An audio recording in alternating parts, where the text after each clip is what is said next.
و اولو الامر منکم. اولو الامر یا علما دی طالبانو یا څوک دی یا حاکمانو امیران دی. نو امیر اطاعت واجب د طالبانو، خو چې امیر امر وکړه د امر د امیر واجب د چې تر څو په څوک وي په حق باندې وي. که په حق نه وي بې اطاعت د امیر او د اولو الامر جایز نه ده. ولو که په مبګوره که امیر د مسلمانانو امر وکړو په مباح شي باندې واجب ګرځي. که د مباح شي په نارواطوب امر وکړو طالبانو هغه څوک ګرځي؟ هغه ګرځېږي مکرو تحریمي ګرځېږي طالبانو. ګورې دې ته تاسې فکر وي اوس نسوار روا دي طالبانو که ناروا وي. دا سګرټ نه وي چې سګرټ راوتلي ول طالبانو دا چای خو دنیا کې اوس راوتلی که دا داسې نه و چې د رسول علیه السلام زمانه کې چای و چې واچو بس وچ که اوس راوتلی بله ورځ چای نه و. مخکې طالبانو داسې عادت و بس کورونو کې به خلکو سګرټ وهل د چای په جای باندې. میلمه به چې ورته راغی چلم به ورته کېښود. ګپ نه ده سره لګوم تاسو تحقیق وکړئ. طالبان دا مخکې ټول عرفونو کې عادت و چې میلمه به ورته راغی بس چلم به ورته راوړ، میلمه به چلم ته زپ ورک.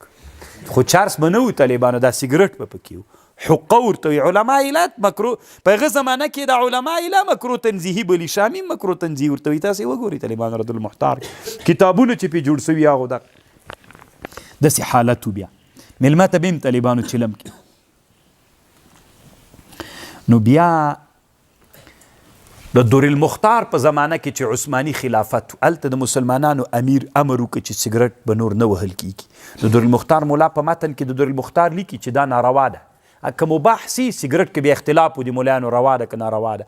په هغه زمانه کې وي دا ناروا ده. ځکه ناروا ده ځکه امیر هغه زمانې د مسلمانانو امیر په مباح د نارواتوب امر کړی مکرو تحریمي ګرځېدلي. نو ځکه دی وایي چې مکرو تحریمي دی. د نورالزح د هغه مولا څه ورته وایي د دور المختار مولا. په احنافو کې دوه ملایان دي چې مکرو تحریمي په متقدمینو کې سګرټ مکرو تحریمي بلی طالبانو. یو په منظومه د ابن وهبان باندې چې د نورالزح مولا شرحه کړې، او یو د دور المختار مولا، او یو بل عالم تیر سوی یو متن جوړ کړی چې عبدالغني نابلوسي کومه غب کړې فتاوا نابلوسیه چې په کم باندې د درې نور احناف علما طالبانو ټول کراهیت تنزیهي وایي. اما اوس طالبانو د ما رایه داره چې مکرو تحریمي دي.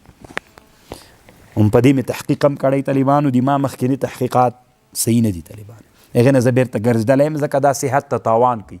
علما د علم شرعیت وی کم شی چې صحت ته تاوان کوي هغه مکرو تحریمي.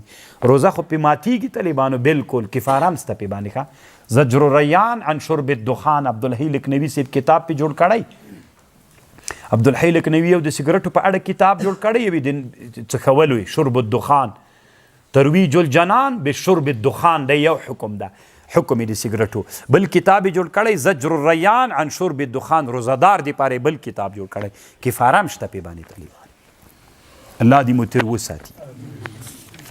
خو نسواریان خو نن ډېر دي ولا چې